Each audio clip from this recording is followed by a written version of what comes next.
Yazid बिन अब्दुल्लाह इब्न हाद ने साद बिन इब्राहिम से, उन्होंने हुमैद बिन अब्दुर्रहमान से, और उन्होंने हजरत अब्दुल्लाह बिन अम्र बिन आस रज़ियल्लाहु अन्हु से रिवायत की कि रसूलुल्लाह सल्लल्लाहु अलैहि वसल्लम ने फरमाया, आदमी का अपने वालिदैन को गाली देना कबीरा गुनाहों में से है।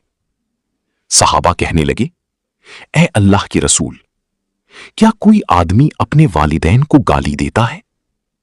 फरमाया, हां, इंसान किसी के बाप को गाली देता है तो वो इसके बाप को गाली देता है। जब ये किसी की मां को गाली देता है तो वो इसकी मां को गाली देता है।